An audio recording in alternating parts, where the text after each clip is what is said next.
Bom dia, gente. Bom dia. Bom dia a todos. Vamos começar aqui mais uma palestra aqui do nosso ciclo de palestras, né? Aqui do nosso núcleo. Eu vou apresentar nossa equipe para vocês. Eu acho que muita gente já nos conhece, já nos acompanha aqui. Mas eu sou Karina, sou da PRR Quinta Região e faço parte do NUASB, Núcleo de Assistência à Saúde e Bem-Estar, juntamente com Áurea e Renata, né? E hoje a gente está recebendo aqui para essa palestra sobre vitamina D, doutora Daniele, que também faz parte da nossa equipe aqui na Quinta Região, né? Desde já a gente agradece mais uma vez a Dani pela disponibilidade em estar sempre aqui conosco. Obrigada, Dani. E doutora Daniela, ela é analista do MPU, Clínica Médica, né? E ela também é preceptora da residência de clínica médica em dois hospitais aqui de Recife, o Santa Joana e o IMIP, né? Então, assim, eu vou passar só uns avisos aqui. Geralmente a gente faz a apresentação do tema com a doutora Daniele e a gente deixa as dúvidas, vai deixando lá pelo chat e ao fim, né? Mais ou menos uma horinha. A gente deixa só para conversar e tirar as dúvidas, né? Quem acompanha aqui já sabe. Então, fiquem bem à vontade, né? Para participar, para interagir, liberar microfone, imagem, tudo. Não precisa ser só pelo chat, né? E essa palestra está sendo gravada, depois ela vai ser publicada no Portal da Saúde, né, para quem por algum motivo não conseguir acompanhar. A gente não faz mais o link da lista de presença, mas a gente faz o acompanhamento pelo relatório do Zoom, né, que nos dá a frequência, tempo de permanência de cada participante, mas a gente ao final vai compartilhar um link para avaliação de reação, aí para vocês deixarem sugestões, críticas e tudo que quiserem interagir, participar conosco. Então, mais uma vez, pessoal, obrigada pela presença de cada um, né? Aproveitem, vou passar a palavra aqui para a doutora Daniele e agradecê-la mais uma vez. Obrigada, Ká. Sejam todos bem-vindos, pessoal. Hoje estamos nessa manhã chuvosa aqui em Recife para falar um pouquinho sobre a vitamina D e a importância dessa vitamina na saúde como um todo. Quando a gente fala de vitamina D, apesar do nome, do ponto de vista da semântica do português, ser vitamina, hoje a gente entende a vitamina D como um sistema endocrinológico. Então, o termo vitamina D, na verdade, engloba um grupo de moléculas derivadas do sequesteroide, né, do colesterol, que são interligadas através de uma cascata de reações enzimáticas e que acontecem em células de diferentes tecidos do nosso organismo. Quando a gente avalia o conteúdo de vitamina D, deixa eu ver só se eu consigo tirar aqui. A gente entende que 80 a 90% da vitamina D ela é produzida no nosso organismo através da ativação do dehidrocolesterol, que já existe na nossa pele, e ele vai ser ativado pelos raios ultravioletas da luz solar e vai ser transformado no colecalciferol. Apenas 10 a 20% da vitamina D ela é decorrente da dieta, sobre a forma da D3, que é o colecalciferol, e do ergosterol. Mas do ponto de vista de origem, da origem, que fonte de dieta é essa? Geralmente a fonte são peixes de água fria, de muito profundo, então, que é o D3, e o D2 derivados de cogumelos. Como não são alimentos que fazem parte da rotina diária da maioria da população, a maior parte da vitamina D disponível vai ser exatamente essa que vai ser ativada através da luz solar. Obviamente, como até já foi ventilado aqui, né, a gente fica entre a cruz e a espada, porque a gente sabe que apesar de terem benefícios variáveis, né, da exposição ao sol, a gente tem maior incidência de câncer de pele. Então, hoje em dia, com a disseminação do uso de protetor solar, com o estilo de vida mais restrito, né, tempo de trabalho em ambientes fechados, a gente entende por que a deficiência de vitamina D é uma condição tão frequente. Uma vez sendo, uma vez sendo, deixa eu só tentar mudar aqui que não está indo. Uma vez sendo ativada, né, pela forma da pele, ou ingerindo através da alimentação, essa vitamina D ela vai ser metabolizada no fígado, vai ser adicionado uma hidroxila no fígado e posteriormente essa proteína ela vai ser ativada na sua maior parte no rim, formando a forma ativa da vitamina D que se chama calcitriol, que é a 1,25 hidroxivitamina D, a que é a enzima metabolicamente ativa. O efeito para que essa vitamina D, para que esse calcitriol ele haja, ele vai ter que se ligar ao receptor de vitamina D. E vejam que interessante, existem evidências robustas na literatura já que apontam que esse receptor da vitamina D, ele está presente em mais de 900 genes alvos. Isso significa cerca de 3% do genoma humano. Quando a gente fala 3% parece pouco, mas esses receptores eles estão presentes em diversos órgãos e sistemas. E isso explica o potencial à ação da vitamina D como um sistema endocrinológico. A gente faz uma correlação como se a vitamina D tivesse um papel, assim como o hormônio tireoidiano, que também é um sistema endocrinológico bem conhecido da população e que tem receptores disseminados no corpo inteiro. Então, os efeitos biológicos da vitamina D transcendem aqueles que tradicionalmente a medicina conhecia. Então, a gente inicialmente entendia a vitamina D como uma parte essencial do metabolismo ósseo, da parte da mineralização óssea. Então, essa deficiência de vitamina D estava associada a raquitismo nas crianças, a osteoporose.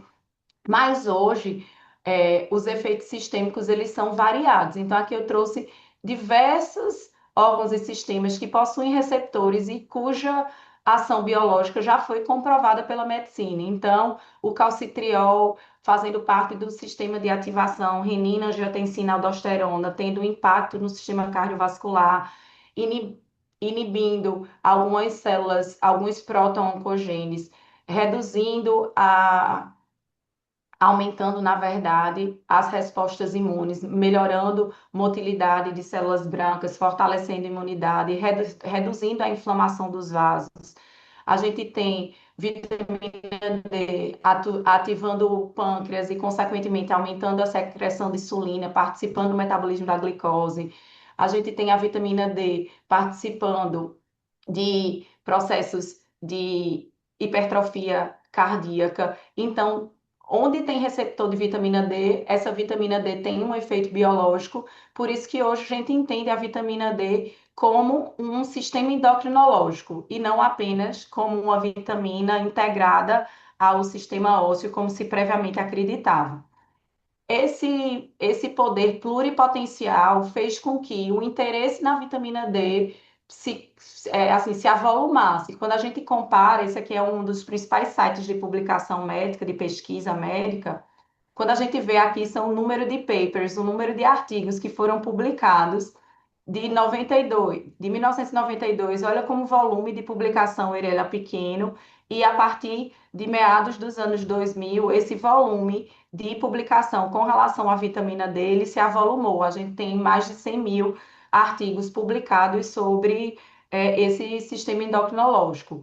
As publicações iniciais, foram publicações de correlação, relacionando a deficiência de vitamina D em estudos observacionais, em estudos de observação. A gente vai falar um pouquinho mais disso.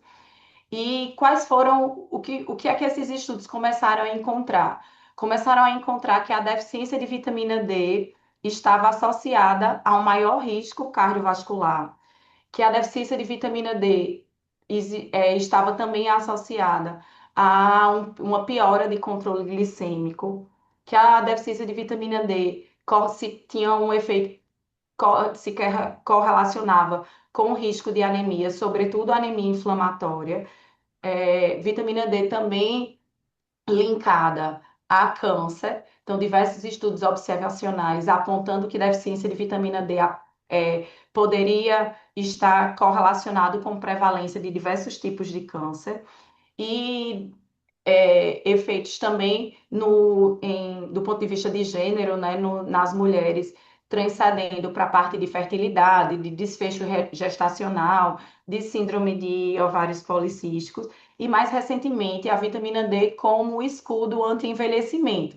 Então, vejam como essa vitamina, né, como esse sistema endócrino, ele virou um alvo de interesse a ser estudado pela medicina e pela população geral. Isso fez com que a reposição de vitamina D se tornasse indiscriminada. A gente entende que a indústria farmacêutica tem interesse com relação a isso, cerca de 40%, de até 40% da população adulta americana consumem suplementos vitamínicos. Isso implica uma indústria de 50 bilhões, foi um cálculo estimado no ano de 2020.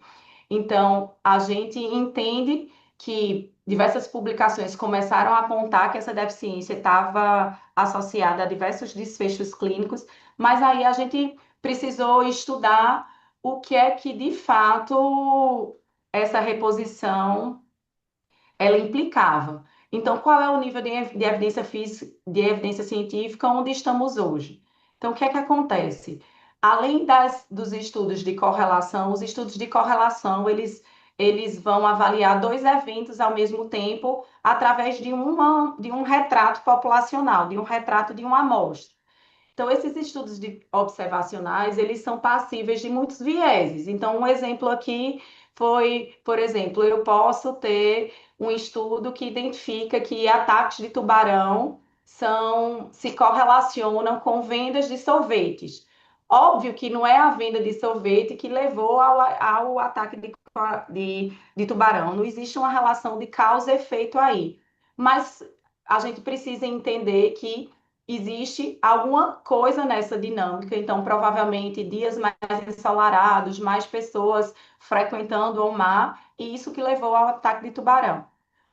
Um outro exemplo para tornar mais fácil essa compreensão do que o estudo observacional ele implica, pessoas com cabelo branco morrem mais, mas elas não morrem mais porque o cabelo branco leva a um dano no nosso organismo.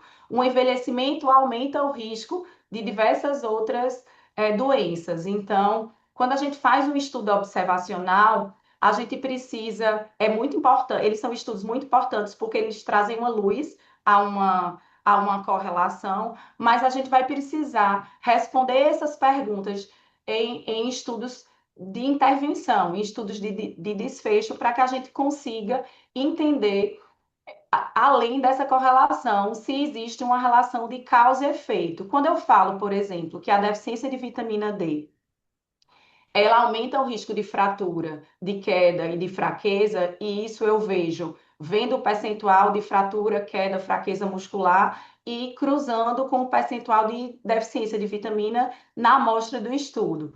Esse é um estudo de correlação. Para que ele tenha uma relação direta de causa e efeito, eu preciso comprovar que a reposição de vitamina D vai melhorar o meu desfecho.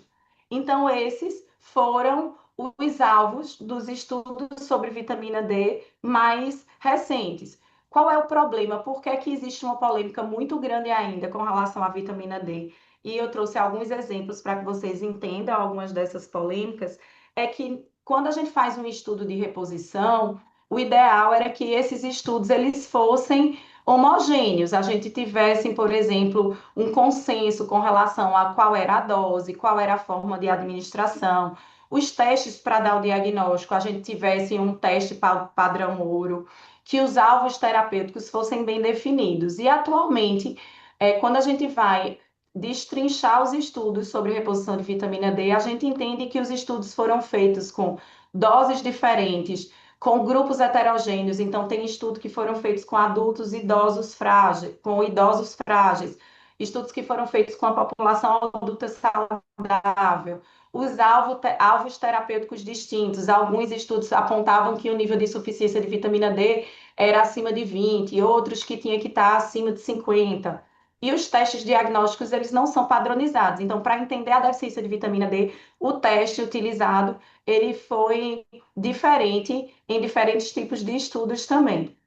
Então, com isso, os estudos, o que os melhores estudos, que são esses estudos de intervenção, eles trouxeram mais dúvidas do que responderam às nossas perguntas. Então, vamos começar. O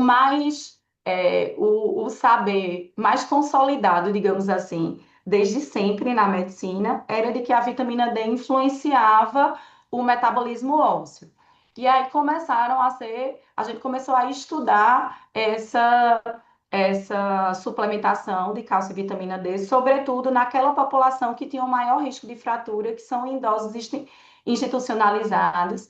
E aí esses estudos eles apontavam que a reposição de cálcio e vitamina D mostrou uma redução de cerca de 10% nas fraturas de quadril e em outras fraturas. É, e a média de vitamina D de base da população antes da reposição era de uma média de vitamina D de 10 e 12, ou seja, esse estudo foi feito com idosos que tinham deficiência de vitamina D. Então, nessa população, a vitamina D realmente preveniu fratura de quadril e outras fraturas.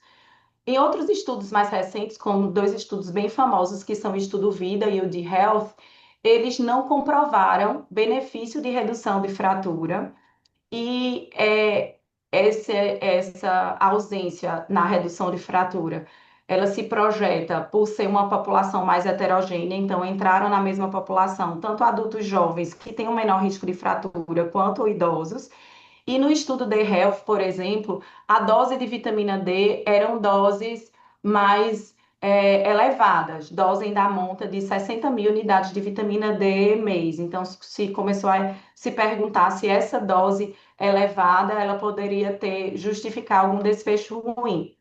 Então, para tentar responder essa dinâmica, em quem é que se beneficia de prevenção de fratura, a gente tem o maior estudo de vitamina D, que foi publicado em 2022, então relativamente recente, em que comparou vitamina D e ômega 3, né, na incidência de fraturas numa população de adultos e idosos. Então, não eram só idosos frágeis, certo? Esse estudo, ele englobou quase 30 mil pacientes, e aí esses pacientes, eles foram acompanhados por uma média de 5 anos. Então, o que é que acontece? Quando a gente vê aqui as curvas de fraturas, Usa o a computador da curva de Luana quem... por enquanto, moço. Desculpa, acho que foi. Quando a gente vê a linha do placebo, que é essa linha azul, de quem não fez a reposição, e a linha da vitamina D, as linhas quase se cruzam. Então, quando a gente viu a incidência de fratura, foi uma incidência relativamente pequena numa população tão grande, né, de quase 25 mil participantes.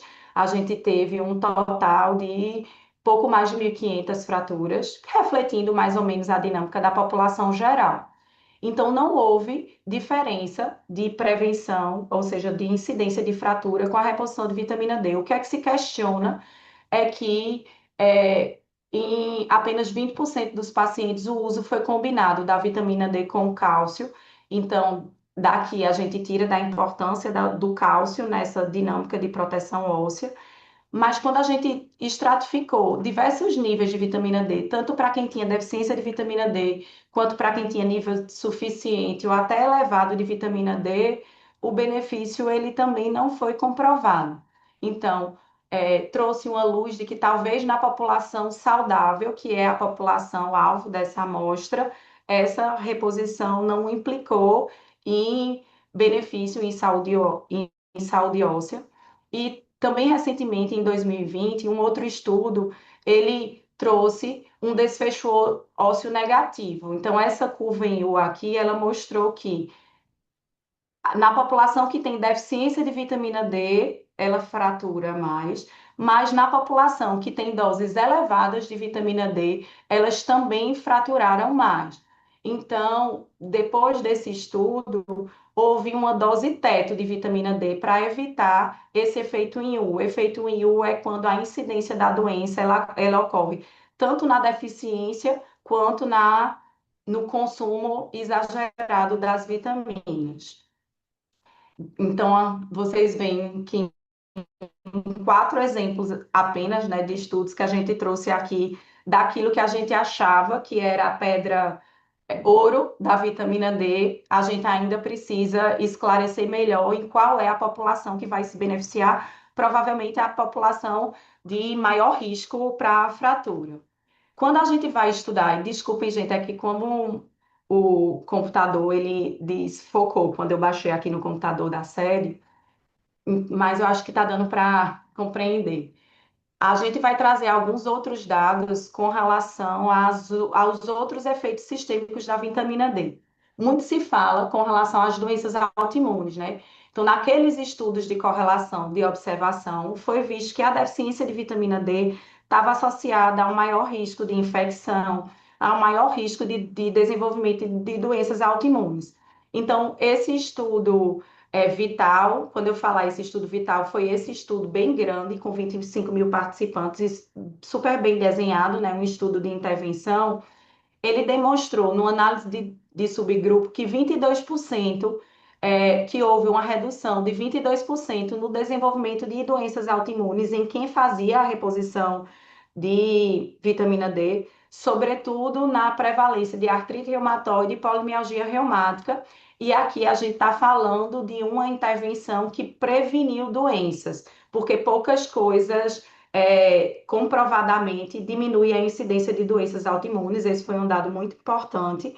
E também recentemente houve um estudo de intervenção com pacientes portadores de esclerose múltipla, que é uma doença imune. E nesse estudo da esclerose múltipla, um estudo que fez uma meta-análise, ou seja, ele avaliou um conjunto de 21 estudos de intervenção, com um N total de quase 2 mil pacientes. Então, a suplementação de vitamina D, ela mostrou uma redução nas taxas de recidiva, de surtos de esclerose múltipla, e também uma redução, apesar de pequena, mas ela foi uma redução estatisticamente significante com relação à perda funcional nas crises e também uma redução na formação de novas imagens cerebrais da população, né? Quando se repetiu a ressonância, houve menos novas imagens. Então, trazendo uma luz desse potencial benefício da reposição da vitamina D nas doenças autoimunes. Com relação ao diabetes, a gente viu lá atrás que existem receptores de vitamina D no pâncreas e que provavelmente a vitamina D ela tem uma ação melhorando a secreção de insulina. Então, começaram a ser feitos estudos de intervenção para avaliação de diabéticos tipo 2. Os estudos com diabéticos tipo 1 não mostraram benefício positivo. Nos pacientes com diabetes tipo 2, o que é que aconteceu? Alguns estudos, eles apontam que nos pacientes que já tinham pré-diabetes, que é o que cortou aqui nesse primeiro quadradinho, em pacientes que tinham pré-diabetes, ou seja, pacientes que tinham risco maior de diabetes, o risco de diabetes foi menor no grupo que suplementou a vitamina D. Quando a gente avalia a população geral, por sua vez, ou seja, se eu vou repor vitamina D para toda a população, incluindo quem tem risco aumentado e quem não tem risco aumentado de vitamina D, essa suplementação não mudou a prevalência da incidência, né, do desenvolvimento de diabetes tipo 2.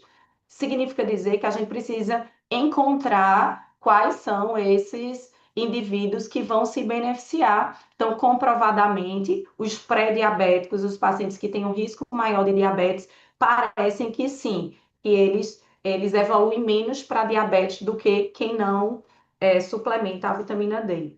Do ponto de vista cardiovascular, do ponto de vista cardiovascular foi o mais frustrante, porque nos estudos de correlação a gente encontrou várias correlações entre deficiência de vitamina D e piora de hipertensão, deficiência de vitamina D e maior hipertrofia do coração, deficiência de vitamina D com maior inflamação vascular. Então, a gente imaginava que os estudos de suplementação pudessem ter um impacto com relação ao desfecho cardiovascular. No estudo, então, teve um estudo, alguns estudos na Nova Zelândia e na Austrália, eles não flagraram aumento, melhora nos índices de infarto, insuficiência cardíaca, AVC e morte cardiovascular, Mas aqui eu chamo a atenção que a dose de vitamina D utilizada foi uma dose muito alta e há uma tendência da gente acreditar que quando a gente tem níveis de vitamina D muito alta, a gente pode também ter um efeito em U, do mesmo jeito que a gente tem aquele efeito em U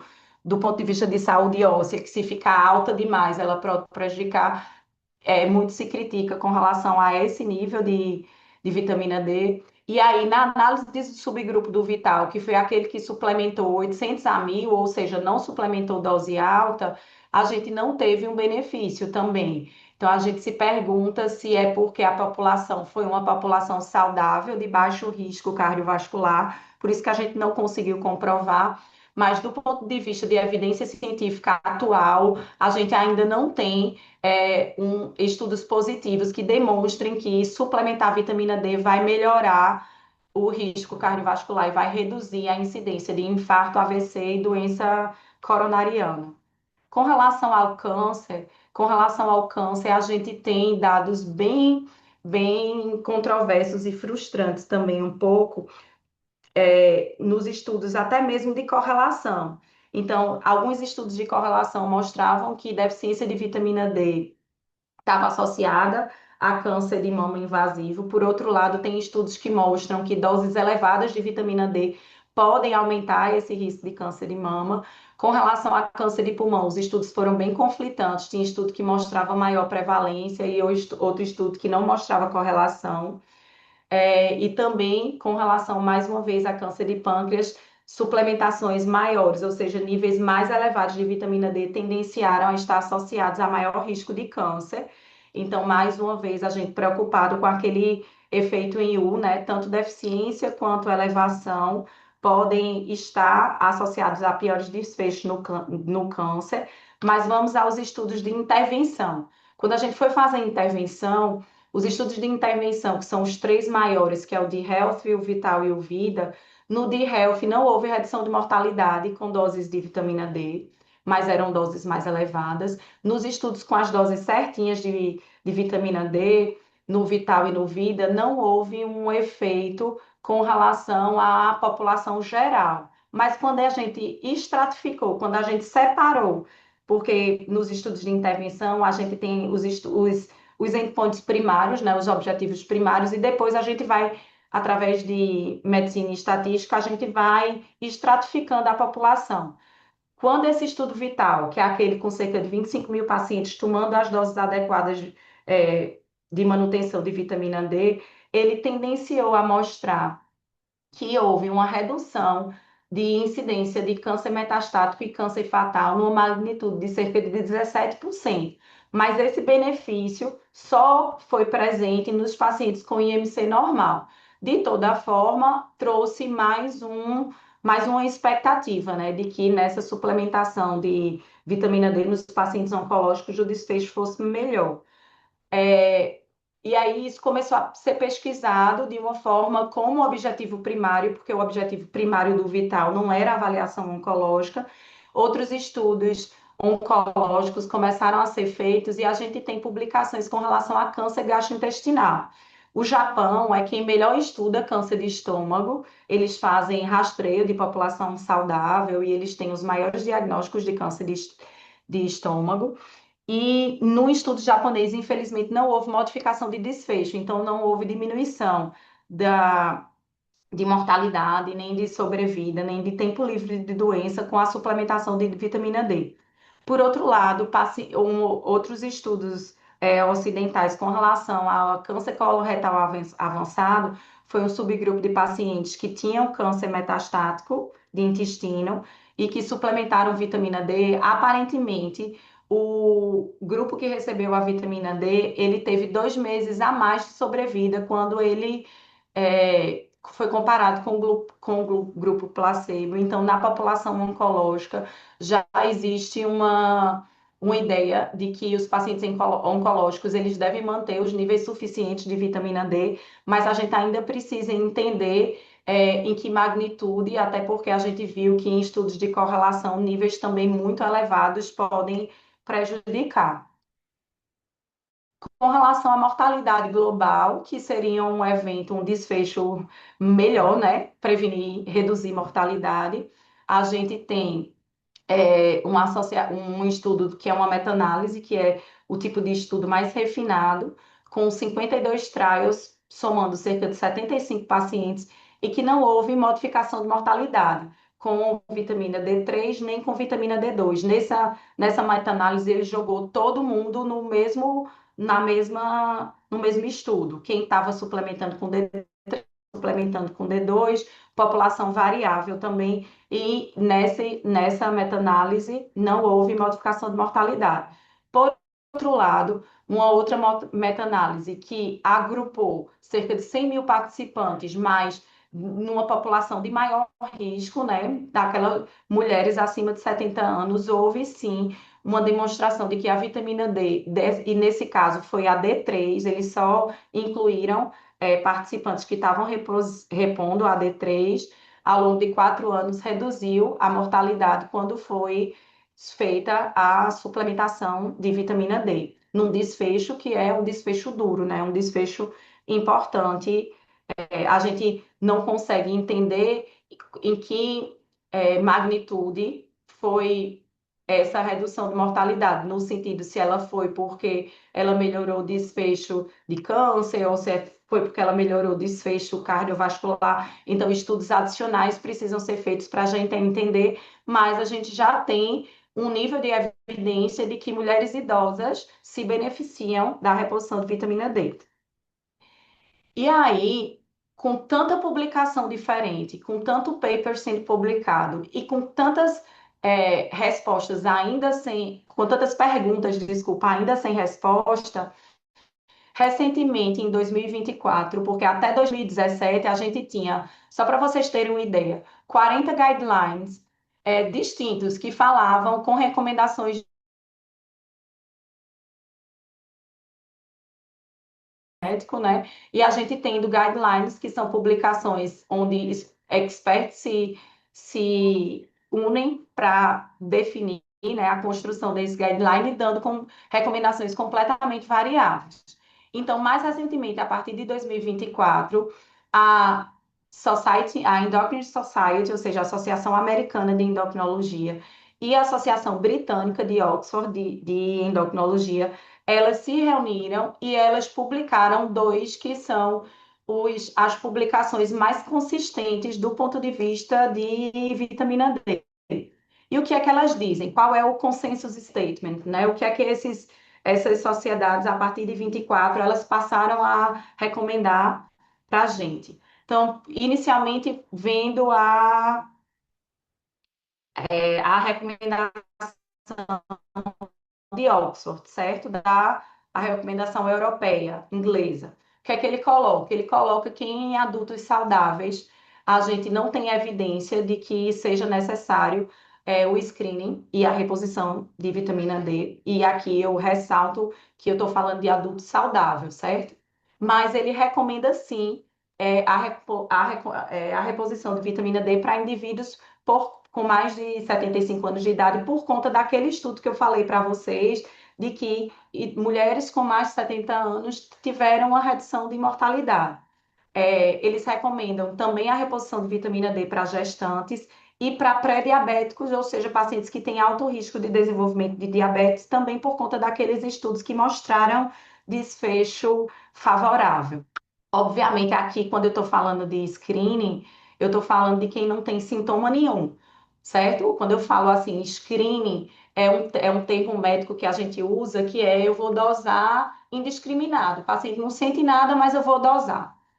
É importante a gente salientar que que a deficiência de vitamina D pode levar a alguns sintomas até inespecíficos, como fadiga, fraqueza muscular, dor óssea disseminada, fratura. Então, obviamente, num paciente que apresenta osteoporose, num paciente que está com uma queixa de fadiga, astenia, dor óssea, num paciente que teve uma fratura, que tem alteração de eletrólitos, de outros hormônios relacionados à vitamina D, esse é um paciente sintomático, esse vai precisar investigar, até porque nesses pacientes, geralmente os níveis de vitamina D são muito severamente é, deficientes, né? São muito baixos, abaixo de 10, e geralmente existe uma causa secundária para essa deficiência de vitamina D. Por exemplo, não é só porque não se expõe ao sol, às vezes é porque não está conseguindo absorver a vitamina D. Então, tudo que a gente vai falar daqui para frente e tudo que o Consensus Statement ele orienta é para a população saudável, sem queixa nenhuma. Então, o que é que a sociedade americana ela avalia? Ela avalia que não há indicação de dosagem para uma população adulta saudável, que isso pode estar levando a diagnósticos excessivos e a excessos de tratamento, e que possivelmente esses excessos de tratamento, se esse tratamento ele não for controlado e monitorizado, a gente tem níveis de evidências científicas que demonstram aquele efeito em U. Então, a gente pode, achando que pode ter um benefício, está prejudicando, mas ele recomenda que a testagem seja feita para pacientes que tenham risco de deficiência. Então, quem são esses pacientes? Então, para quem é que a gente precisa necessariamente dosar a vitamina D? Idosos, pacientes que ficam mais restritas ao domicílio, então, teletrabalho, pacientes que ficam mais em casa, pacientes que trabalham longas horas em ambientes fechados, e aí eu trago, né, para o nosso meio, quando a gente pensa na população adulta produtiva, a maior parte, né, dos trabalhadores vão se englobar aqui. Então, a gente tendo menos exposição solar, a gente vai ter um maior risco de deficiência de vitamina D. Pessoas com a pele escura, por quê? Porque a população negra, a maior quantidade de melanina na pele, ela dificulta a absorção da vitamina D. Sedentários, porque os pacientes sedentários têm maiores riscos de desfechos negativos. Pacientes de doenças crônicas, então, por exemplo, pacientes que têm doenças imunes, diabéticos, os nefropatas, hepatopatas, pacientes que não absorvem os nutrientes e que podem fazer desordens de vitamina, desordens de paratireoide, que é um hormônio que está associado à regulação da vitamina D. Pacientes obesos que têm piores desfechos, pacientes que têm pós-bariátrica, porque quando a gente faz cirurgias de desvio de trânsito, a gente não absorve bem os micronutrientes, e os usuários de alguns remédios que podem alterar o metabolismo da vitamina D, como anticonvulsivantes, corticoide, espironolactona, que muitas mulheres repõem, né, por conta de queda de cabelo, rifampicina. Então, apesar dele dizer aqui para trás, né? Apesar da gente dele ter dito que ele não recomenda na população adulta saudável, quando a gente vai ver a recomendação de quem deve ser dosado, a gente tem uma boa parte da população que precisa ter esse nível de vitamina D mensurado, certo? E como é que a gente tem que fazer essa mensuração? A gente viu lá no sistema endocrinológico do conteúdo corporal de vitamina D que a gente tem ativação solar de hidrocolesterol, a gente tem colecalciferol, a gente tem 25-hidroxivitamina D e a gente tem o 25. Qual é o que a gente dosa? Então, o teste que foi utilizado como um teste padrão para o diagnóstico é a 25-hidroxivitamina D. Por quê? Porque esse metabólito da vitamina D ele tem uma meia-vida mais prolongada e ele vai refletir essa produção, essa já ativação endógena da vitamina D. Ela é a via comum, tanto de quem foi ativado pela pele, quanto da ativação que ocorreu via suplementação ou alimentação. E os programas internacionais, eles começaram a padronizar os kits de mensuração da vitamina D para que as da 25-hidrox, para que a gente tivesse mensurações mais fidedignas. Então, o consensus, ele recomenda a dosagem da 25. Quem é que a gente vai dosar o 25? O 25, ela tem uma meia-vida muito curta, então ela é muito errática, os resultados dela podem ser muito errados. E ela só se reduz quando a vitamina de deficiência D já é muito severa. Então, a 1,25 ela vai ficar restrita para situações de nefropatas, de pacientes que tenham alteração de cálcio, ou seja, de outras indicações. Mas para o screening da deficiência de vitamina D, o elegível vai ser a 25-hidroxivitamina D. Isso é importante porque, às vezes, a forma como o colega, como o profissional de saúde pede, pode implicar numa interpretação errada da deficiência da vitamina D, tá? E com relação à definição de qual é o status corporal de vitamina D, beleza, eu vou fazer um diagnóstico de deficiência de vitamina D, mas qual vai ser o meu ponto de corte para eu definir o que é deficiência. Então, aqueles guidelines mais antigos, eles ficavam muito. é, Cada um definia um ponto de corte, se era 12, 20, 30, 40. Então, o que é que o consenso, ele não se posiciona, ele coloca que abaixo de 20 é deficiente e abaixo de 30 é insuficiente. Então, abaixo de 30 a gente teria orientações de suplementação, mas ficou uma linha, um gray zone, uma linha cinzenta entre 30 e 40. Então, não há consenso com relação a qual o nível alvo. Isso pode ter um nível de variância individual, talvez para determinado indivíduo o foco mais de 30 ao invés do foco de 40, e o desfecho clínico pode ser diferente. Talvez para uma doença autoimune eu precise ter um nível de vitamina D diferente para um pré-diabético ou para uma prevenção de fratura. Então, ainda a gente não tem uma evidência científica robusta que permita com que a gente bata o martelo para entender qual é esse nível ideal de vitamina D. Por outro lado, a evidência científica de que a gente precisa ter cuidado com os níveis de vitamina D mais elevados, certo? Quando a gente for falar de intoxicação, a gente vai voltar nessa magnitude. E como ser feita? Então, existem diversas formas de reposição de vitamina D. Existem dois tipos principais, que é a reposição oral, ou seja, com suplementos, né, comprimidos que vão ser ingeridos. A gente tem comprimido sublingual, a gente tem comprimido via oral, a gente tem comprimido de uso diário, a gente tem o uso semanal, uma vez por semana. A gente tem a reposição, a possibilidade, né, de reposição intramuscular, e existe uma moda muito, muito grande também com relação à reposição venosa da vitamina D. O que é que os estudos demonstram? Os estudos demonstram que as doses que são realizadas via intramuscular e via intravenosa, elas são doses geralmente muito elevadas, que ascendem o nível de vitamina D acima da margem de segurança de 70, e que os estudos que mostraram aumento de risco de fratura, por exemplo, foram estudos com doses elevadas de vitamina D. Então, o consenso, ele faz uma recomendação contrária à reposição venosa de vitamina D.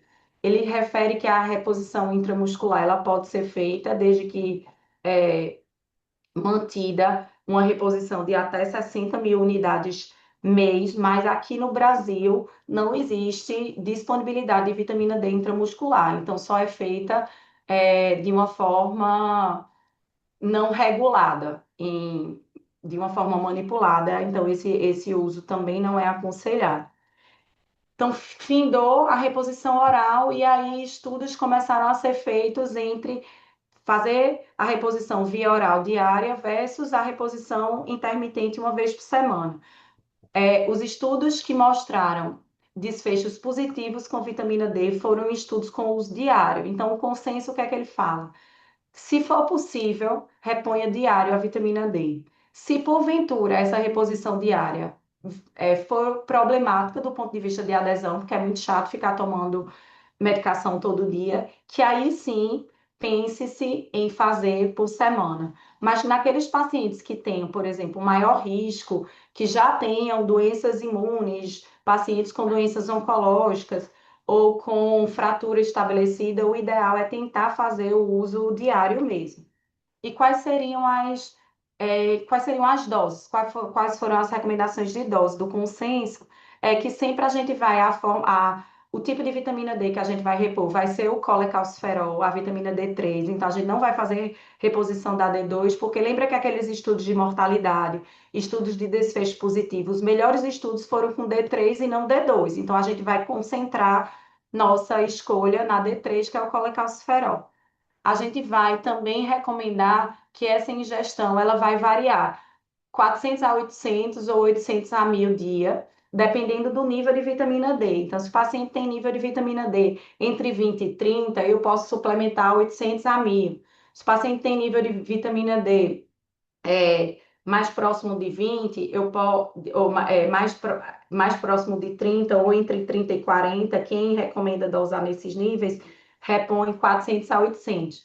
Mas quando a gente tem doses menores do que 20, sobretudo aquela dose menor do que 12, vitaminas D muito severamente reduzidas, geralmente a gente faz um nível de reposição de vitamina D maior, mas o limite diário é de 4.000 unidades dia, e respeitando também um limite semanal de 50.000 unidades semana. Por quê? Porque os desfechos clínicos foram piores quando a dose de vitamina D foi mais elevada. Existem atualmente formas novas de vitamina D, que estão até numa modinha também, que é a reposição do calcifediol, que é mais caro, mas que é aquele metabólito intermediário, e ele só tem sentido ser feito dessa forma naqueles pacientes que não absorvem bem a vitamina D3, o colecalciferol. Então, pacientes pós-bariátrica, obesos, que têm doença celíaca, que tem alguma mutação hepática, que tem alguma interação farmacológica, eu posso dar já um metabólito, que seria um metabólito, aquele metabólito como se eu estivesse já dando o metabólito que já foi ativado pelo fígado. Mas, mais uma vez, isso é excepcional e precisa ser compactuado com o prescritor, né, com o médico.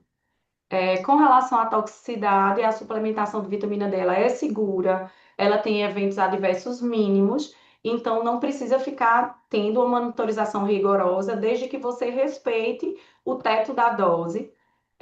Por outro lado, a gente tem pego na nossa prática clínica pacientes que têm feito suplementação venosa, intramuscular ou suplementação oral com doses muito altas de vitamina D. E a gente tem recebido pacientes com níveis de vitamina D acima de 70, muitas vezes acima de 150. A gente já recebeu, por exemplo, paciente em coma, porque estava com a vitamina D era 170, com cálcio de quase 15, e aí ele entrou em coma por conta de hipercalcemia. Mas os níveis de vitamina D abaixo de 70, normalmente eles não causam efeitos adversos, os efeitos adversos são mínimos.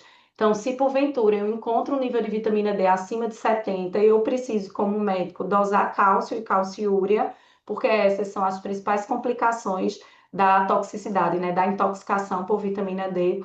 E sintomas, então, sonolência, rebaixamento de nível de consciência, coma, geralmente está associado a níveis de vitamina D acima de 150. Então, se for feita da forma correta, normalmente a suplementação da vitamina D é bem segura. Isso sendo dito, quais são as lições que a gente pode levar para casa? A gente pode levar para casa que a suplementação de vitamina D ela é segura se ela for feita corretamente, com a monitorização apropriada, que o biomarcador de dosagem da vitamina D, para a gente entender qual é o status corporal de vitamina D, deve ser a 25-hidroxivitamina D e não a vitamina D nem a U25, que o ponto de corte, qual é o melhor, qual é o meu nível de vitamina D, isso precisa ser ainda melhor determinado nos estudos. Habitualmente hoje a gente considera abaixo de 30 como insuficiência de vitamina D, então a gente suplementa de acordo e a intensidade da suplementação vai depender desse nível. A gente entende que está tendo um avanço muito grande no conhecimento científico sobre o metabolismo da vitamina D, sobre seus polimorfismos genéticos, sobre sua variância individual, que esses insights têm acrescentado muito à nossa compreensão sobre o papel sistêmico dessa vitamina D, que os estudos recentes apontam que existe sim um efeito positivo da vitamina D no sistema imune, na prevenção de doenças autoimunes, na prevenção de surtos de doenças autoimunes, como na esclerose múltipla, na artrite reumatoide e polimialgia, que existem efeitos positivos da vitamina D na diminuição do risco de desenvolvimento de diabetes tipo 2, que existe uma tendência de efeito na redução de mortalidade, sobretudo na população idosa, e que também nessa população idosa há uma redução de risco de queda, de fratura, de osteoporose, mas que não há uma necessidade de screening indiscriminado para todo mundo que seja um adulto saudável que não esteja naqueles grupos de risco. Então, se a gente conseguir racionalizar, entender todos aqueles grupos de risco, a gente vai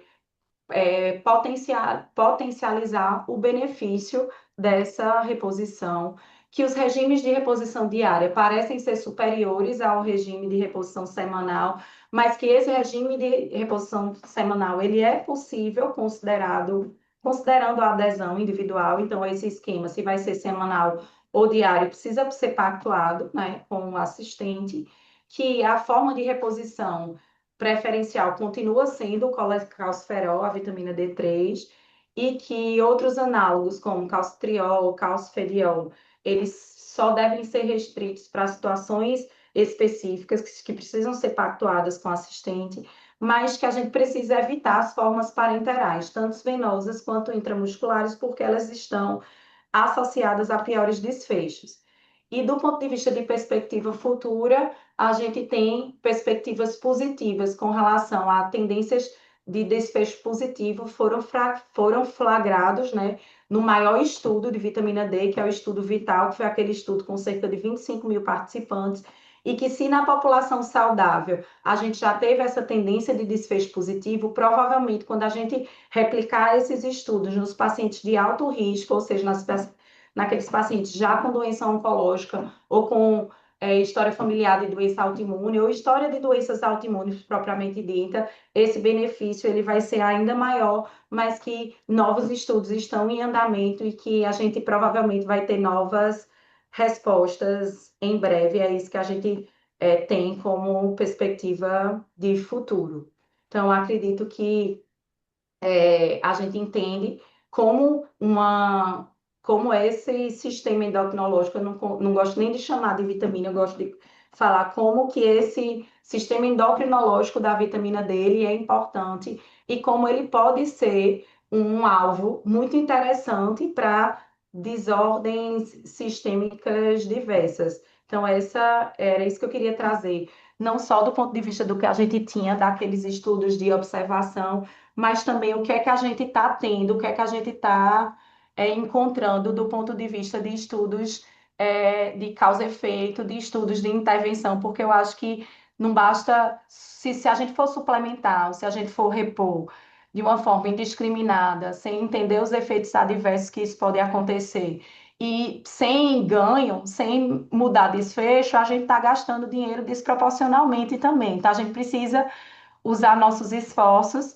para o que causa, o que muda, o que tem relação de causa e efeito, o que muda desfecho, e a vitamina D parece sim um sistema endocrinológico com esse potencial em diversos Ah, sistêmicos. Era isso, gente, que eu queria, que eu trouxe para vocês, mas assim, eu vamos, saí, Débora. Eu apertei e saiu sem querer. eu acho que cá estava monitorizando o chat, né, amiga? Oi, Dani. Tô aqui, tô procurando aqui as primeiras perguntas, os comentários, gente. Pode começar. Pode também interagir Se por alguém quiser aqui. abrir o microfone e quiser também Isso.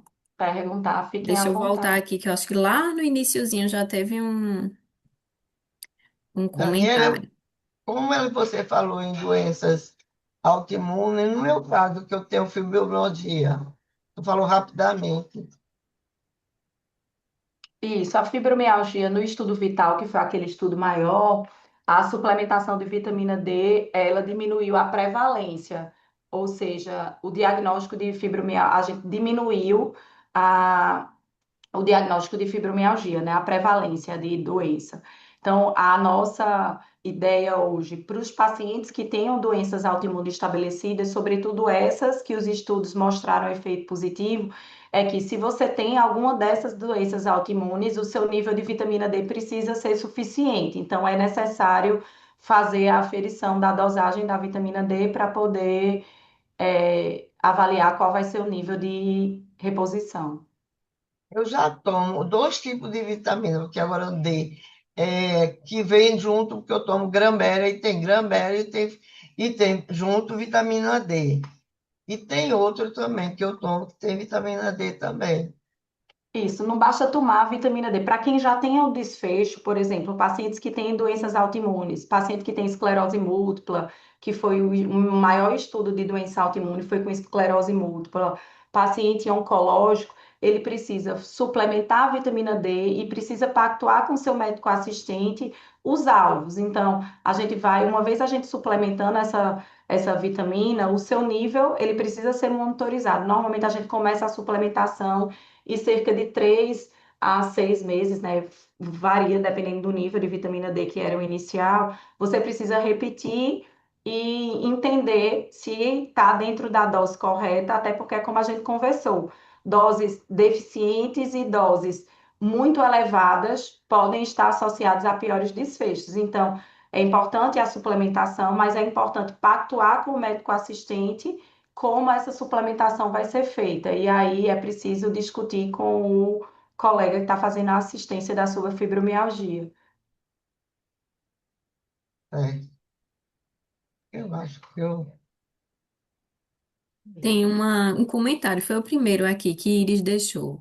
Já vou deixando a minha dúvida existencial. É melhor tomar banho de sol sem protetor solar entre 10 horas e 15 horas, correndo o risco de ter um câncer de pele ou tomar suplemento para repor a vitamina D?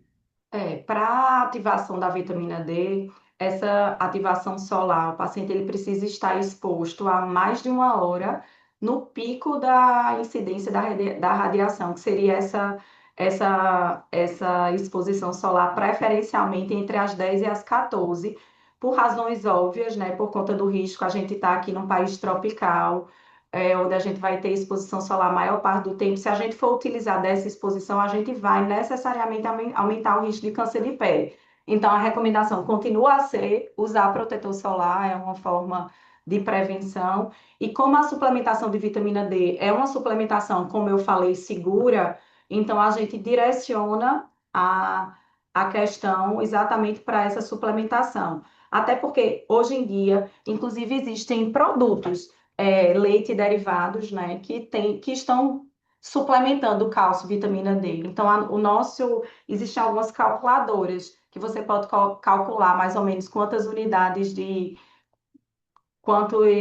quantos quantas fontes desses suplementos você está alimentares, né? De iogurte, leite, suplementados por vitamina D, para entender se aquilo vai bater aquela meta de 800 a 1.000 de recomendação diária de vitamina D.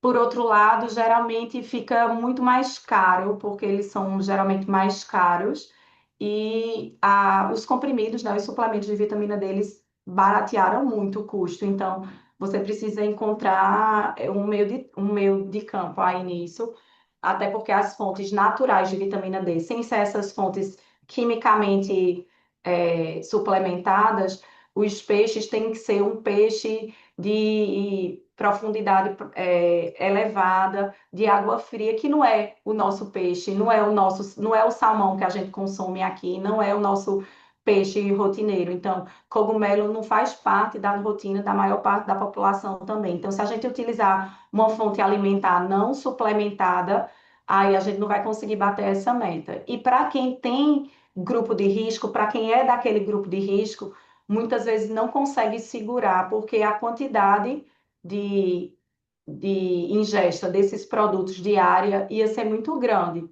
Então, a gente precisa muitas vezes suplementar mesmo, com suplementos medicamentosos, digamos assim. Jaqueline complementou aqui, a recomendação é de fato o uso do protetor, né? Mas ela pergunta se usar o protetor atrapalha realmente a produção da Sim. vitamina D. Se a gente usar o protetor, a gente está bloqueando os raios que a gente quer que bloqueie por conta do câncer de pele. Por isso que a gente também, no estilo de vida mais moderno, a gente tem mais deficiência, porque a gente está se expondo menos. Quando a gente, durante nossa carga de horário, a gente já se expõe menos, porque a gente fica trancado. A radiação solar, a radiação das luzes não é suficiente para a ativação da vitamina D. E é, quando a gente se expõe nos finais de semana, a recomendação é que a gente use blusa UV, chapéu, protetor. Então, a gente precisa ter bom senso. Então, aumentar a exposição solar, se a gente tem uma outra forma de ter essa vitamina D ativa, a gente escolhe, até por isso, porque a suplementação é segura. Então, a gente Uhum. vai na via da suplementação mesmo. Certo. Cíntia deixou aqui uma situação com a mãe dela. Levei minha mãe de 75 a uma nova geriatra faz uns 15 dias. Minha mãe toma vitamina D diariamente há alguns anos por ter sinais de osteoporose nos exames. Porém, essa nova médica recomendou que ela parasse de tomar, pois estudos recentes indicam que o excesso pode fazer mais mal que bem. É isso mesmo, achei estranha a recomendação e também mandou parar ômega 3. É como eu te falei, não sei se porque o nível de vitamina D estava acima do permitido. Então, a gente precisa, hoje as evidências elas apontam que naquela população acima de 70 anos é a população que tende a melhorar a mortalidade. Por outro lado, eu preciso garantir que esse nível de vitamina D esteja num teto. Então, eu não posso ter um nível de vitamina D acima de 70, por exemplo. E como hoje existe uma reposição indiscriminada de vitamina D, a gente vê até do ponto de vista estético, do ponto de vista de prevenção de ganho de força, de melhora de imunidade, coisas que a gente nem consegue comprovar do ponto de vista de estudo científico. Tem pessoas que estão fazendo doses muito elevadas, então é comum no que a gente dosa a vitamina D, essa vitamina D está 60, 70, 100. E aí, nesse caso, precisa dar uma pausa, porque níveis mais elevados de vitamina D podem estar associados, sim, à piora. Então, piora a fratura, piora a incidência de desfecho maligno. Então, o que a gente quer é deixar o paciente na suficiência. Ele não pode estar nem abaixo, mas a níveis acima da vitamina D. Os estudos que mostraram desfechos ruins foram os estudos que estavam com doses elevadas. Então, possivelmente, assim, não tenho os dados, né, do caso individual, mas possivelmente a recomendação da pausa foi, até pelo argumento, provavelmente porque o nível de vitamina D já estava alto. E aí é importante monitorizar. Normalmente a vitamina D é uma vitamina lipossolúvel, é uma vitamina de depósito. Então, quando a gente toma, ela vai se acumulando, e quando a gente para, ela não baixa de vez de uma semana, de um dia para o outro, nem de uma semana para outra. Então, algumas vezes a gente consegue dar pausas nessa suplementação. O objetivo é exatamente garantir que nem esteja abaixo, nem esteja acima. É, Cíntia deixou aqui também falando sobre um adolescente. Adolescente de 16 anos que fica no quarto jogando computador. Exames sempre marcam 20 para vitamina D. Recomendável suplementar e qual dose? Isso, é isso. Assim, a suplementação em população adulta, população herbiátrica, né, de adolescente saudável, sem ter risco nenhum, ela é extremamente controversa, porque para essa população, o risco de câncer, pré-diabetes, o risco dos outros desfechos ósseos, eles são muito pequenos. Quando está na população infantil ou herbiátrica, né, de adolescentes, os níveis estão muito baixos, por exemplo, dosou e veio o nível de vitamina D de 12, de 10. Isso é um red flag, é um sinal vermelho de que essa criança ou esse adolescente pode não estar absorvendo nada. E aí a gente precisa fazer diagnóstico diferencial para entender se é porque existe o isolamento social e tem a questão da tela e do jogo, ou se de repente não tem uma doença celíaca, alguma desabsorção que também está contribuindo. Então, eu diria que vale a pena, principalmente dependendo da intensidade com que esse adolescente fica, porque ele vira grupo de risco. Então, em tese, ele precisa dosar. Toda vez que a gente dosa que está abaixo de 20, a gente tem por racional fazer essa suplementação. Então, se fica persistentemente baixo, sobretudo crianças, adolescentes, adultos saudáveis, a gente precisa entender por que está tão baixo. Porque a média da população geral não é ter um nível severamente deficiente de vitamina D.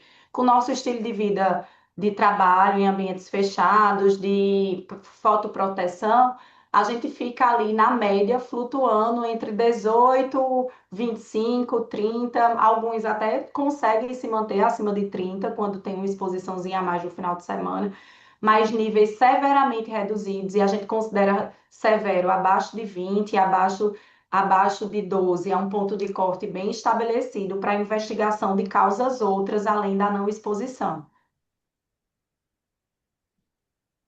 Daniela, eu vou ver essa história de abaixo, que eu realmente eu nem olhei.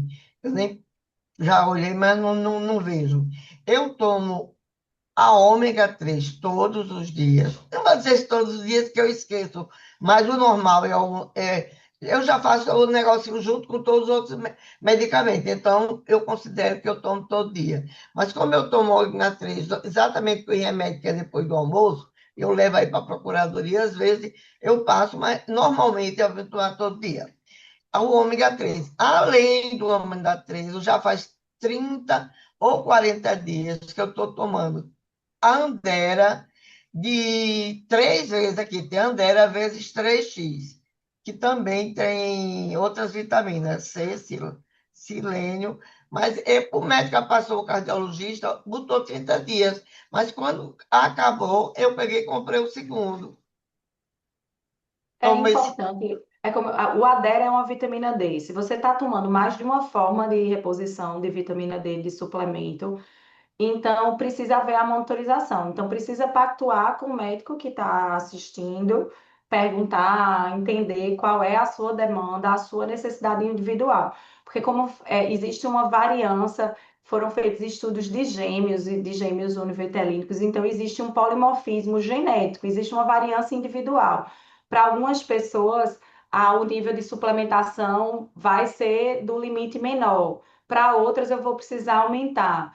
Para algumas pessoas, eu faço a dose que está ali recomendada, de 1.000 dia, por exemplo, ou seja, de 7.000 semana, e o paciente continua tendo níveis baixos. Então, eu preciso entender o que é que está acontecendo. Será que não está absorvendo? Será que está tomando um outro remédio que falseia a ativação, que inibe a ativação da vitamina D? Então, quando isso é para tudo na vida. Quando a gente começa um tratamento, quando a gente começa um medicamento, a gente precisa fazer o acompanhamento com a equipe que está assistindo. Então, é importante manter os níveis suficientes. Se isso vai implicar aumentar pontualmente, suspender pontualmente, ajustar a dose, isso vai ser muito variável do ponto de vista individual. Então, precisa ser pactuado na assistência. Dolores pediu, poderia explicar os prós e contras do protocolo Coimbra? O que acontece é justamente isso. Alguns protocolos foram feitos com doses supraterapêuticas, com doses muito maiores de vitamina D. E quando os estudos de desfecho negativo que surgiram com a vitamina D foram justamente os estudos que foram feitos com doses muito elevadas. Então, na medicina, o nosso racional é entender que a gente não precisa necessariamente estar na crista da onda. Às vezes a evidência científica é um pêndulo, então às vezes a gente vai para um lugar, acredita que ali pode ser o benefício, e com o tempo, a gente estudando melhor, a gente entende que o meio termo foi um meio termo mais razoável. Para a esclerose múltipla, que é onde o protocolo ele parece ter melhor desfecho, foi feito com a dose de vitamina D maior. Então, o que é que se faz normalmente na prática é se monitora essa suplementação por isso. Porque quando a gente aumenta, qual é o problema, qual é o contra, é piorar desfecho, é melhorar a doença autoimune e aumentar a incidência de câncer ou fraturar mais. Então, a gente nunca vai conseguir um desfecho único, que a gente entende que a vitamina D é um sistema endocrinológico. Então, a medicina está construindo evidência para a gente poder entender qual é o X da questão. E eu gosto muito de fazer essa correlação com o hormônio tireoidiano. A gente sabe que o hormônio tireoidiano ele tem receptor também espalhado pelo corpo inteiro, e hoje a gente já entende que o excesso do hormônio tireoidiano leva a desfecho grave. A gente sabe que a deficiência do hormônio tireoidiano leva a desfecho grave também. Então, a gente encontrou uma forma de suplementação, né, de prescrição responsável, que é essa que você vai prescrever, você vai acompanhar e você vai organizar para que a gente também não deixe o paciente sobre essa ótica de pior. E como são estudos relativamente recentes, a gente não tem os estudos de segurança de longo prazo, como alguns estudos mostraram que doses muito altas de vitamina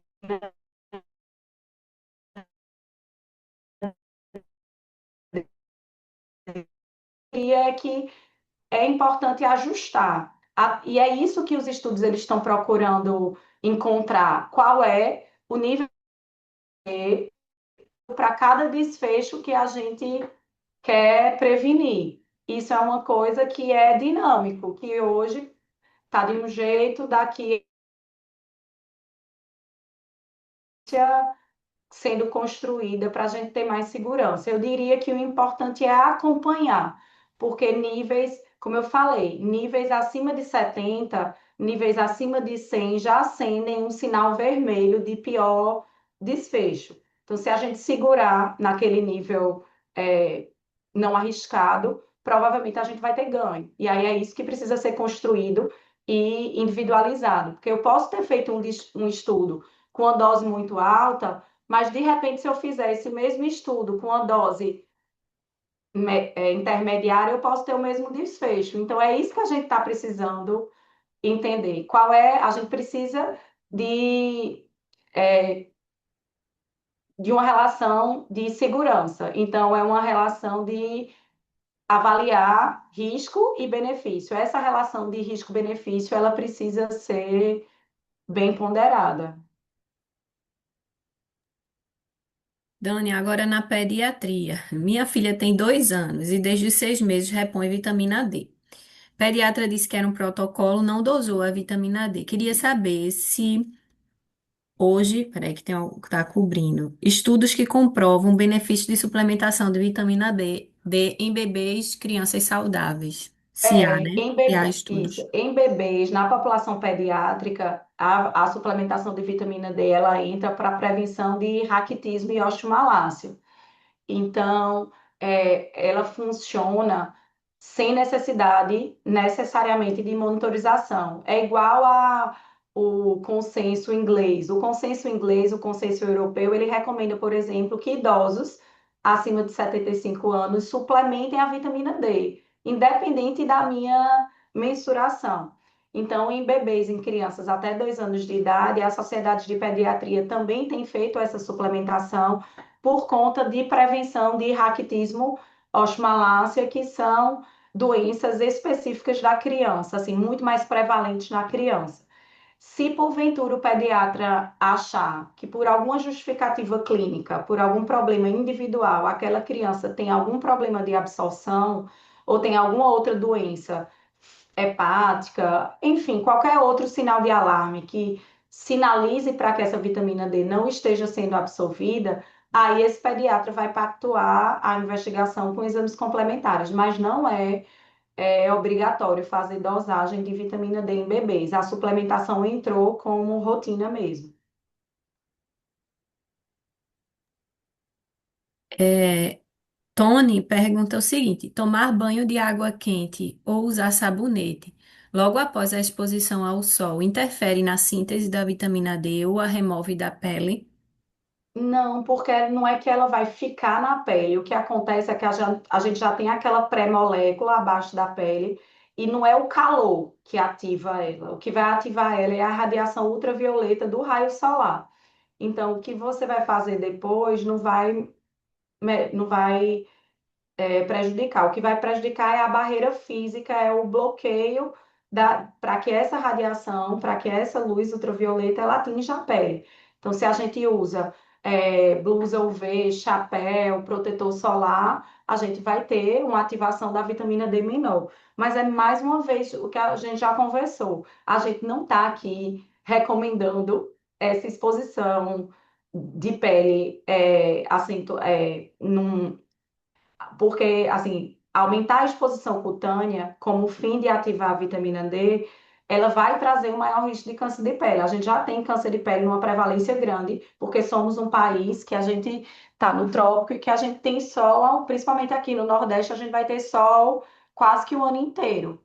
Então, a gente precisa ter cuidado com relação a isso. Então, a recomendação anual das sociedades, tanto de dermato quanto de endócrino, não é a de aumentar a exposição, porque essa exposição solar, para ser eficaz, ela precisa necessariamente, ela vai necessariamente aumentar o risco de câncer de pele. Então, a gente precisa ponderar risco-benefício, como tudo na vida, nem 8 nem 80.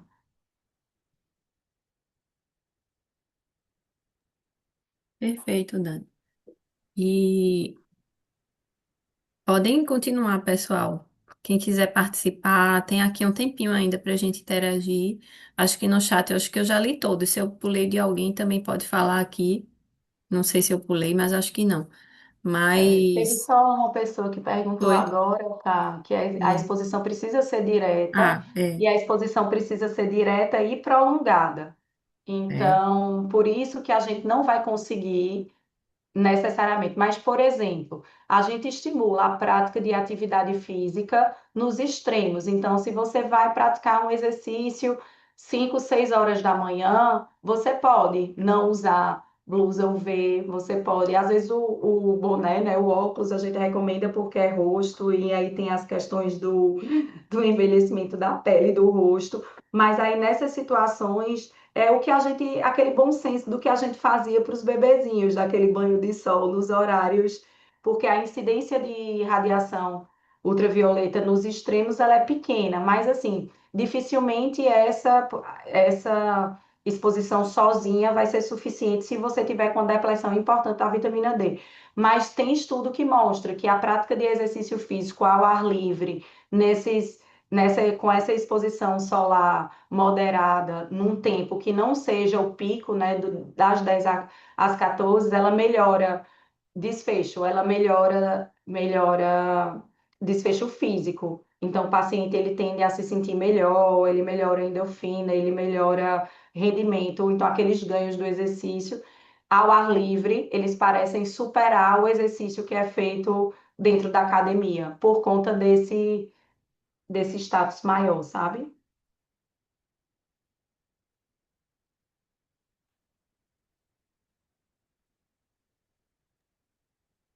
Doutora, já que sobrou um tempinho, será que eu posso fazer uma pergunta de cunho pessoal? Eu achei a Claro. sua palestra excelente, foi tão esclarecedora e tão baseada em fatos científicos. Eu tenho uma questão de hipotireoidismo, Hashimoto, ou seja, já tenho um histórico, de doença autoimune, e eu fiz também uma, análise, genética. E aparentemente eu tenho 50% de chance a mais do que a população normal de desenvolver esclerose múltipla. E tem um caso na família, inclusive. E aí, essa questão da minha vitamina D já vem sendo acompanhada e eu estou tomando doses bem altas. E a minha médica, ela está me orientando a ter como alvo 60, Isso. da vitamina D.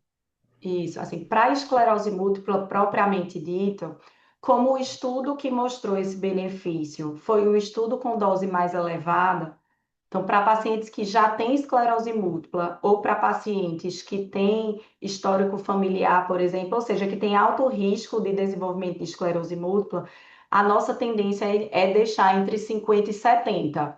Então, esse alvo de 60 é um alvo razoável. Por quê? Porque acima de 70, lembra que a gente falou que acima de 70 aumentam os efeitos colaterais, os riscos. Então, talvez deixar ali entre 50 e 70 esteja razoável. 60 é aquele meio do caminho, enquanto essa evidência não fica construída de uma forma mais robusta. Mas o que eu diria é que, no seu caso particularmente, é importantíssimo fazer essa monitorização e tentar não exceder essa faixa maior, porque a gente não sabe, do ponto de vista oncológico, das outras coisas, se esse excesso, por exemplo, do ponto de vista de fratura, então a gente não sabe se acima de 70 os desfechos serão ruins, entendeu? Então, para os três grupos de doenças onde a evidência científica comprovou uma tendência de efeito positivo, foi esclerose múltipla, artrite reumatoide e fibromialgia. Obviamente, já tiveram outros estudos com lúpus, outros estudos com outras doenças autoimunes que ainda não comprovou o benefício. Então, isso é muito dinâmico, porque, como eu falei, os estudos para a vitamina D, eles eram muito heterogêneos. Então, será que não comprovou porque a dose foi feita baixa? Será que é porque a dose foi feita semanal ao invés de diária?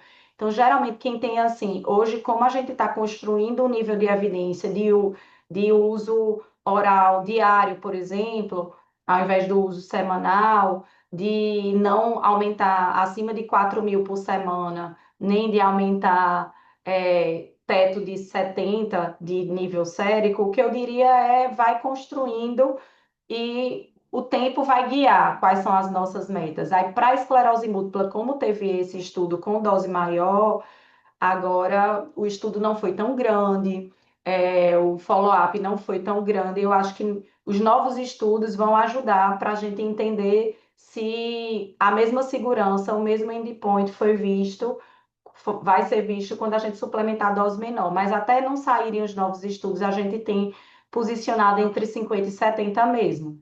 Agora, isso é muito off-label, digamos assim, né? Isso é muito pelo feeling do que e pela segurança da suplementação da vitamina D do ponto de vista de curto prazo.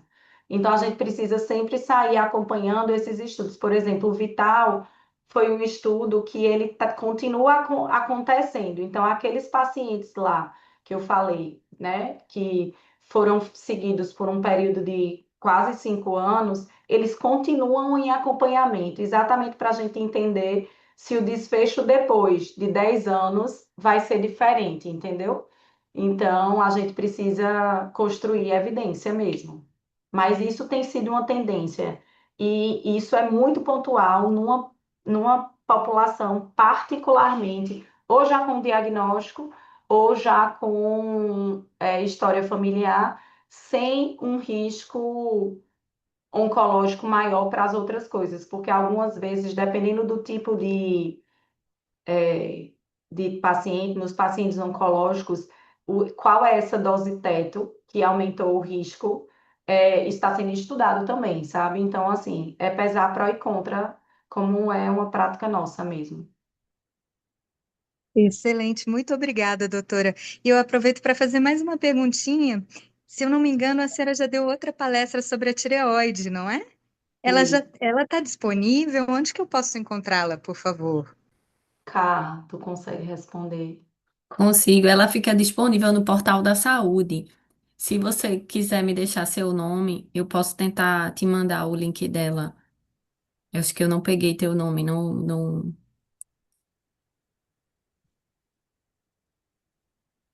Manda no chat, que aí a É, gente manda pelo chat. mas Acho fica que disponível no Dolores, portal da saúde, daqui mesmo do Dolores pergunta. MPU. Isso. Isso. Dolores perguntou aqui, quando a doença autoimune é nefrológica, também é interessante manter altos níveis de vitamina D. Eu diria que altos níveis não necessariamente, depende de se essa doença nefrológica ela está levando à disfunção renal ou não. Então precisa ser pactuado com o nefrologista, porque, por exemplo, disfunção renal, a gente faz a monitorização. O paciente que é nefropata, que tem doença renal crônica, a gente atualmente já estuda esse metabolismo do cálcio, PTH, fósforo, a gente já estuda isso e às vezes a gente precisa até suplementar de uma forma diferente. Às vezes é uma disfunção renal de outra monta, ele tem um problema renal, mas sem disfunção renal propriamente dita. E aí é muito, varia. Por exemplo, é uma doença nefrológica imune. O paciente está fazendo corticoide, se ele está fazendo corticoide, ele já precisa monitorizar a vitamina D de todo jeito. Então, ele precisa ter o risco estratificado, esse paciente precisa ter o risco estratificado e precisa ser pactuado qual vai ser o nível de vitamina D, qual vai ser a forma. Às vezes o nefropata e o hepatopata, às vezes o paciente bariátrico, que é comum, né? Às vezes o paciente até os pacientes que estão fazendo as canetas emagrecedoras, que perdem muito peso e que fazem distúrbios nutricionais, eles precisam ter um olhar diferente para essas doses, sabe? Para o tipo de veículo que está sendo proposto de reposição. distonia muscular e Ehlers-Danlos ainda não tem evidência comprovada. Houveram estudos para avaliação. A vitamina D entrou também como um alvo até para ganho de massa muscular. Então, houveram estudos que tentaram avaliar se a suplementação de vitamina D aumentava força de preensão, força de quadril e força de ombro. Infelizmente, os estudos com esse fim, os desfechos não foram positivos, a gente não comprovou benefício ainda. Então, o que, às vezes, por exemplo, atletas que precisam ser condicionados do ponto de vista de massa muscular, muitas vezes eles mantêm o nível na suficiência, evitando sair da deficiência, porque a deficiência pode prejudicar rendimento, pode dar mais dor, fraqueza muscular. Mas que nível de suplementação, se houve redução de desfecho ruim ainda para essas desordens ainda não. Pode ser que lá na frente venha, mas até hoje ainda não.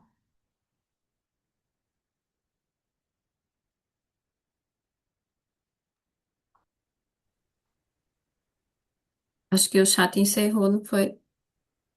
Eu acho que é isso, é Hum. entender que nem nunca, nem sempre, e que cuidado com as formas de fazer. A gente precisa ter um pouquinho de responsabilidade com essa suplementação, entendendo que tudo que a gente faz tem risco e tem benefício, como tudo na vida, né? Se eu quiser andar de carro sem cinto de segurança, eu estou assumindo o risco. Se eu quiser não fazer exercício físico, eu estou assumindo o risco. Se eu quiser me alimentar com industrializados, eu estou assumindo o risco. Então, eu acho que tudo na vida é o bom senso.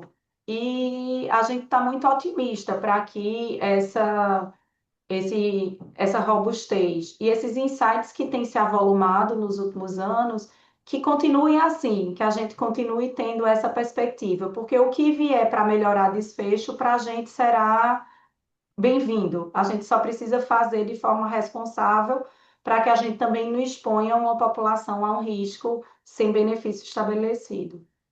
Daniele, Fátima, novamente aqui. Você sabe que eu já tomo medicação acompanhada para fibromialgia há mais de 15 anos. Manhã e noite, todos os dias. Porque se eu passar 3, 4 dias sem tomar medicação, você sabe que eu começo a ficar, volta a crise de doença, de doer, doer. Ultimamente, todo mundo que tem fibromialgia vive se esfregando nas paredes, que está morrendo de dor. Eu não tenho dor. Quer dizer, eu não tenho dor se eu tomar meu medicamento bem certinho, não deixar passar de jeito nenhum. Então, já tenho agora, inclusive, eu vou fazer, como é que eu posso fazer para poder eu ver se eu consigo me aposentar, dizendo que fibromialgia vai ter isenção de imposto de renda. Eu vou querer ver direitinho essa coisa para ver se realmente tem isenção de imposto de renda, para melhorar a minha vida, se eu sofri tanto, se pelo menos isso que é que eu tenho que provar que eu tenho fibromialgia há mais de 15 anos e tomo medicamento é, com relação à história de novo, que você falou, de tomar Anderol e outras vitaminas, eu acho que a médica me disse, eu estava ouvindo, eu acho, não sei, já faz uns 3 ou 4 meses, que era porque a gente ficava muito dentro, como você falou, a história de ficar dentro da sala, não levar sol quase nunca, muito pouco. Eu, principalmente, que vim do sertão mesmo, levava sol sempre. E agora que eu estou há 45 anos aqui, ultimamente, com essa história de que foi aquela história da gente ficar dentro de casa, eu fico muito dentro de casa ultimamente. Até eu andava bastante, aqui eu lá andava, pegava sol andando. Mas, ultimamente, nesses 5 anos, eu estou escondida, saio daqui em 10 minutos aí na Procuradoria, fico dentro da sala até 7 horas da noite, e venho embora. Então, realmente, a história do sol, eu levar sol, eu vejo que eu não levo praticamente nada, até zero, porque eu estou passando meses para ir na praia. Eu não sei nem quando é que eu fui numa praia. Então, assim, com E relação. é sobre isso, Fátima. Por exemplo, tudo é uma questão de individualização do cuidado, certo? Então, vamos por partes. A fibromialgia, houve esse estudo grande que diminuiu a prevalência de fibromialgia. A fibromialgia, muitas vezes os pacientes sentem muita fadiga e a deficiência de vitamina D pode está potencializando essa fadiga. Então, essa sua vitamina D, ela vai precisar, e assim, mulheres pós-menopáusicas já têm uma indicação de suplementação da vitamina D por conta da questão do desfecho ósseo mesmo. Então, é sobre isso, é sobre monitorizar e fazer um acompanhamento. Que bom que a fibromialgia está compensada a dor com as medicações, mas fibromialgia é muito além da dor. Com relação ao benefício da lei mais recente da fibromialgia, então qualquer pleito adicional precisa seguir o trâmite formal. Então, você pode entrar em contato com a CGP, que eles vão te orientar sobre os passos. O primeiro passo é o reconhecimento de deficiência porque por conta do novo normativo que aponta a fibromialgia como deficiência, se for comprovada numa avaliação multidisciplinar, a equiparação à deficiência. Então, o primeiro passo é a avaliação da deficiência, os próximos passos vão depender disso. Então, é bom você se informar com o pessoal da gestão de pessoas, que eles vão te saber guiar sobre o trâmite para fazer sua avaliação.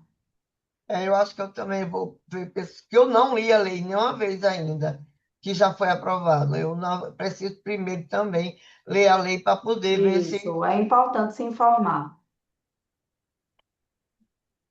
E como eu ainda tenho um problema que sou acima de 72 e sempre tive a parte de ósseo, até eu cair, quebrei meu braço, quase que fraturou, quase que não apartou, mas trincou, e eu não sei como eu caí, e eu não vi eu cair da cama. Eu sei que eu acordei no chão e no braço, realmente, eu tenho que ter todo cuidado com ele, porque se eu dormir por cima, aí a dor vem com vontade. Então, a É. relação não é da fibromialgia, quer dizer, pode ser também, mas não é bem da fibromialgia, eu sei que ali eu fraturei o braço, então por isso que eu sinto dor naquele lugar. É importante manter o acompanhamento médico certinho. Então, pessoal, mais uma vez agradecemos a todos. Dani, obrigada pela palestra. Cada pontinho aí destrinchado com os estudos mais recentes e mais seguros aqui para as nossas informações. Então, assim, excelente, né? Dentro de um tema que é tão vasto, tão discutido, tão cheio de, né, de controvérsias, mas assim, foi muito bom. Muito obrigada pelo apoio, pela presença de sempre, e muito obrigada a cada um que participou também, né? E é isso, gente. A gente vai dar continuidade. Em setembro vamos ter mais uma, outro tema, outro palestrante, mas estamos sempre por aqui. Obrigada a todos e uma boa terça, um bom final de semana. Tchau, pessoal. Tchau. Bom Muito dia. obrigada.